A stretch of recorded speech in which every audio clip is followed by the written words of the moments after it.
we are now joined by Engineer Jundi Del Socorro, Chief of the Air Quality Management Section of the Environmental Management Bureau of the Department of Environment and Natural Resources. Good morning, sir. Thank you for joining us. Morning.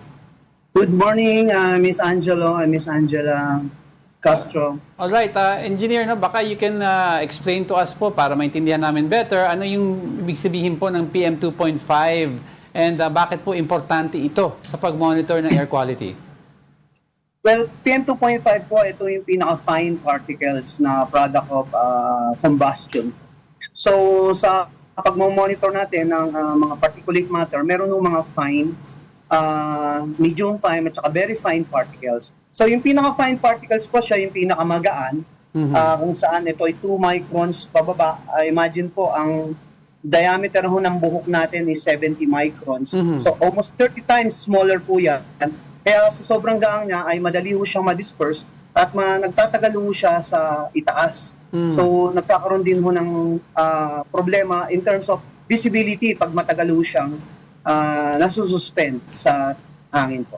Para magkaroon po tayo, engineer, ng baseline, no? Pag wala itong Navota Sanitary Landfill Fire, ano po ang standard air quality natin? Well, ang standard air quality natin in general po ay nagre-range po tayo sa Metro Manila from fair to good. And on peak traffic times ay maaari ho siyang umakyat ng unhealthy for sensitive groups.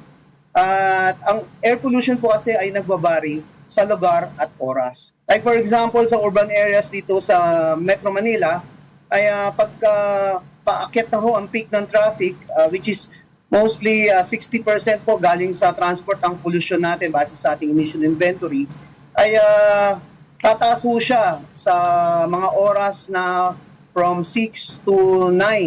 Then medyo bababa ho ng konti sa tanghali at akyat uli pag magra-rush hour na ho sa hapon. It may start as early as 4 p.m. po and hanggang matatapos po siya ng most likely 7 to 8 p.m. Yan po yung normal na baseline ho ng isang urban areas kagaya ng Metro Manila. Gaano po ba kalakas nung impact nitong Navota Sanitary Landfill Fire doon sa current air quality natin? And ito po, kababasa ko lang po kanina, ang nakalagay po doon sa study po ninyo, fair to good air quality was reported in Mandaluyong and in Navota, San Juan, Makati. Kasama rin po yung Navota. Maganda na yung air nila, pero sa kanila nang galing yung fire sa landfill. Ang gaya na sinabi ko po, ang pollution ho ay nagbabari from time and place. At marami rin hong mga meteorological factors kung saan nakaka-apekto. Like for example, ang direksyon ng hangin. Yeah. Pag meron hong mainit na sea breeze at papuntang inland, ay most likely affected ho ang mga karatig na cities ng Metro Manila. So, kung titingnan natin ang ating mapa, so Navotas po, at nasa east side niya, nandiyan na yung Valenzuela,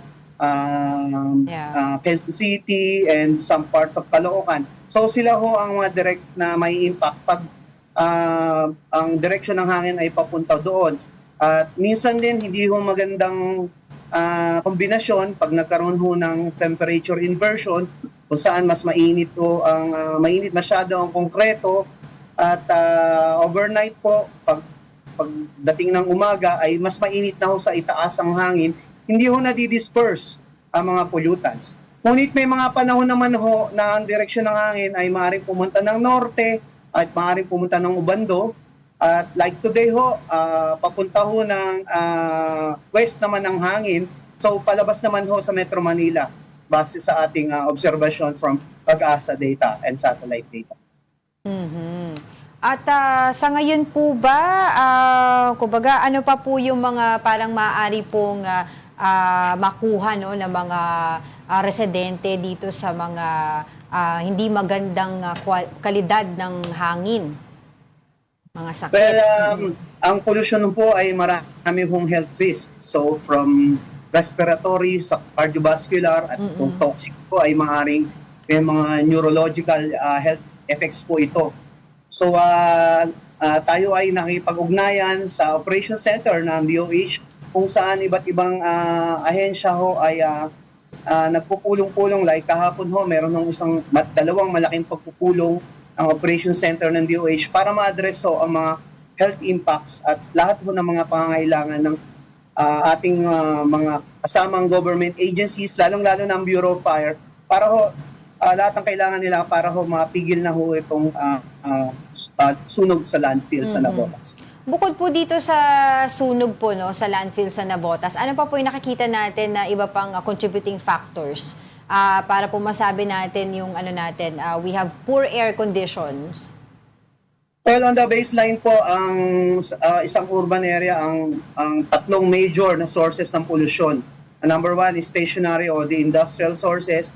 Number two, yung pinakamalaking contributor, which are the transport sector. Yes. At number three ho, isang air sources.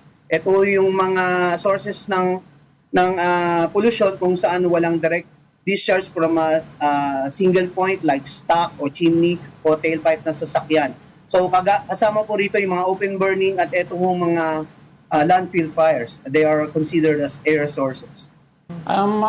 Kasi ang tanong na marami, okay na ba daw magsuot? Kung gusto ko meron akong comorbidity, masama or senior ako, will surgical mask work or kailangan ba yung mga N95?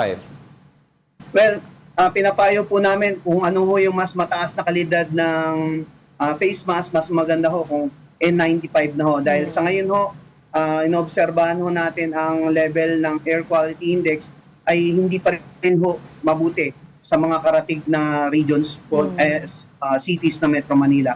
So kung mga comorbidities, kung talagang hindi naman ho importante ang lakad, ay manatili na lang ho sa loob muna ng bahay. At kung talagang importante ay see to it na meron ho tayong protection kagaya ng N95 mask. Go ahead. Very quickly na lang po kasi ako po curious po ako dun sa parang pinaka-standard operating procedure po ninyo sa pag-check ng air quality. Aside po dito sa mga kunyari may mga nangyayari na sunog, tapos meron din yung mga kunyari mga bagong taon may paputok, chine-check nyo po yung air quality. Pero standardly, tuwing kailan po kayo nag-check talaga ng air quality? Ang pag-check natin air quality ay 24 hours a day po for 7 days a week and 365 days a year.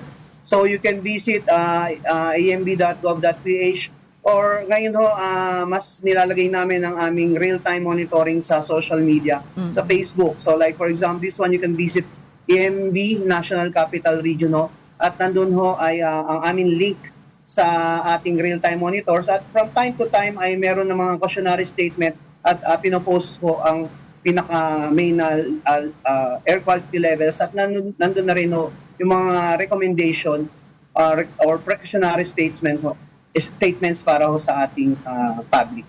Well, curious lang din ako, mabilisan lang kung meron po bang difference ngayon na nakatigil pasada yung mga majority ng transport sector natin. Meron bang difference sa air quality na dala sila? Well, tinitingnan ko ho ang level ng air quality natin. Maaring baka maliit lang din ho dahil patuloy hong may unhealthy for sensitive groups at may acutely rin kaming nakikita. Ngunit base sa aming obserbasyon naman ay papunta naman ho ng west o palabas ng inland ang ating hangin ngayon. At siguro hanggang mamaya ho ay ating inobserbahan, baka mas mabuti na ho. At also from the news na nakita namin ay medyo malalaking area na ho ang na-soil cover sa Navotas landfill. Ayun. Alright, maraming salamat po sa inyong oras. Engineer Jundi Del Socorro, Chief of the Air Quality Management Section of the DENR's Environmental Management Bureau. Magandang umaga po. Salamat po sa inyo and thank you very much for the invitation.